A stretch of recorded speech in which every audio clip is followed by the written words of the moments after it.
ئەمجا فەرمووی مسلمانە هەر کەسێ ئەمانەتێکی لەلایە هیبرایەکی مسلمانی بیداتەوە خیانەتی لێ نەکا. ئەمانەت زۆر گرنگە بەڕێزان.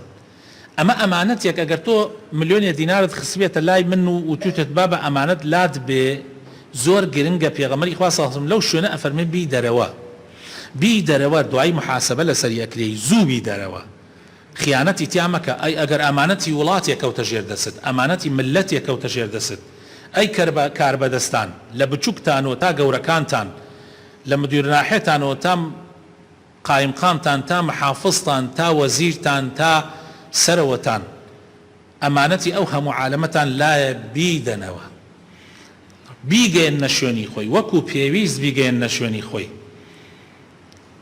خیانەتی لێ مەکەن. خەڵکانێک هەبوون زۆر زۆر زۆر زۆر لە ئێوە بێدینتر بوون، یعنی وەکو ناو ئێوە على ئاساس مسلمانن و شایەتمان ئەهێنن، نوێژەکەن لە بەرچاوی خەڵک، بەر لە مسلمانان هان لە ڕیزی بەردەمەوە زۆربەتان.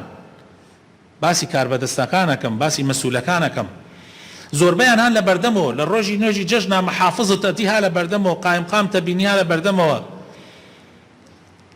ئەبینی هەنێکیان ها لە حەجا، هەنێکیان ها لە کوێ. بەڵام ئایا ئەوانە ئەمانەتیان کردووە؟ کابرایەک سەرۆکی یەکێک لە وڵاتەکانی ئەمریکای لاتینیە، ئەو ڕۆژەی کە ئەبێ بە سەرۆکی ئەو وڵاتە هەر سیارەیەکی قورباقەی هەیەوە، ئێمە پێمانەوت قورباقە، لەو ڕۆژەش کە دەرچوو هەر سیارەیەکی قورباقەی هەبوو، لەوە زیاتری نەبوو. ئەمە ئەمانەتە.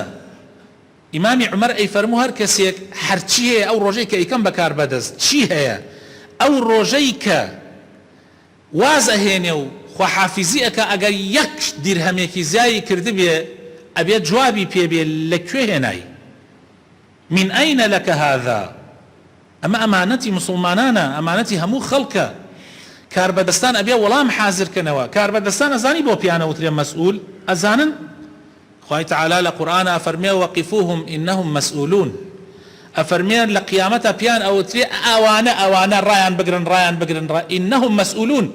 لە بچووک و گەورەی هەموو شتێک پرسیاریان لێکرێ، پرسیاریان لێکرێ. مەسئول ئەوە معناکەیەتی. ئەمیش دڵی خۆش هەروتیان مەسئول سێنگی لێ دەرەکا و لوتی لێ بەرزەکاتەوە. بەڵام لە ڕۆژی قیامەتە لوت شۆڕترین کەس ئەوانن. ئەمانەتی خەڵک ناپارێزن. جا خۆشبەختی بۆ ئەو کەسەی کە وەکو عومەری کوڕی عەبدولعەزیز پاراستی بەدبەختیش بۆ ئەو کەسانەی کە وەکو مەسئولەکانی ئەمڕۆی خۆمان سەرشۆڕە بن لە ڕۆژی قیامەتە. چی ئەمانەتی خەڵک ناپارێزن ئیلا ئەوانەیان کە ئەی پارێزن. ئەمجا پێغەمبەری خوا صلی الله علیه وسلم فەرمووی مسلمانان ئەمڕۆ ئیتر ڕیبا نەما تەواو. هەر کەسێک قەرزێکەدا بە هەر کەسێک ئەبێ وەکو خۆی وەریگرێتەوە. هەرکێ ڕیبایشی بەر لەوا داوە، بۆ نمونە پارەی پێشا داوە بە قەرز بە ڕیبا، لە ئەمڕۆ بەدوا ئیتر بۆی نییە لە پارەکەی خۆی زیاتر جیاوە وەربگرێ.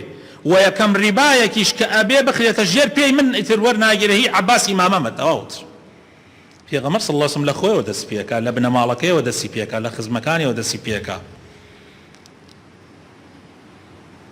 ئێمە بنەماڵەکەمان برامانە، خوشکمانە، باوکمانە، کەسوکارمانە، هیچ دەسڵاتێکمان بەسەریانە نە، چونکە بە هیچمان نییە. بەس ئەو کاتێک کە تو ئەبی بە بەرپرس، یەکەم کەسێک کە ئەبێ بێبەش ببێ لە تعدا و لە گەندەڵی ئەبێ بنەماڵەکەی خۆت بێ. پێغەمبەری خوا صلی الله علیه وسلم لە سزایە ئەفەرمێ فاتیمەی کچی محەممەد کە ئەو لە وتارەکەیە دانیشت بوو، فەرمووی وەڵڵاهی ئەگەر دزی بکەی یەکەم دەستە بڕمەوە. فاتیمەی کچی محەممەد، چوی پێغەمبەری خوا صلی الله علیه وسلم کوڕی نەبوو، کچەکانیشی وەفاتیان کردو، تەنها فاتیمە بابوو. پێغەمبەر لە خۆیەوە دەستی پێکا. بۆیە پێغەمبەری خوا صلی الله علیه وسلم 1400 ساڵە مسلمانان سەڵاواتی لەسەر ئەدەن.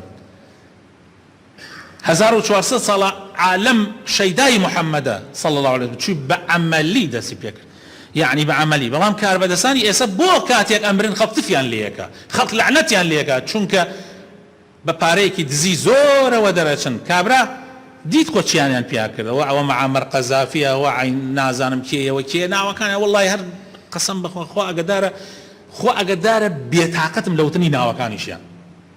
دەی ئەمانەی خۆمانیش هەروان، خەڵکانی تریش هەروان. هەر کەسێک پاک بێ وەک پێغەمبەر ناوی ئەمێنێ، هەر کەسێکیش پیس بێ خوا پەنامان بدا ئەوەک ئەوانە ناو هینە بێ. بۆ مێژوو بۆ پیسێتی ناوێ بێنێ وەک فیرعەون. لەبەرەوە خۆشەویستەکانم پێغەمبەری خوا صلی الله علیه وسلم لە خزمەکانی خۆیەوە دەستی پێ کرد. يعني بۆ سزا وەتا ئەفەرمێ یەکەم ڕیبا کە ژێر پێ مەخرێهین عەباس ئیمامەمە ئیتر عەباس نەیتوانی هەڵسێ بڵێ ئەی پێغەمبەری خوا ئەی بۆ هینەکەی من تۆزێ دوا بخە فەرمووی یەکەم کەسێک ڕیباکانی عەباس ئیمامەمە ژێر پێ مەخرێ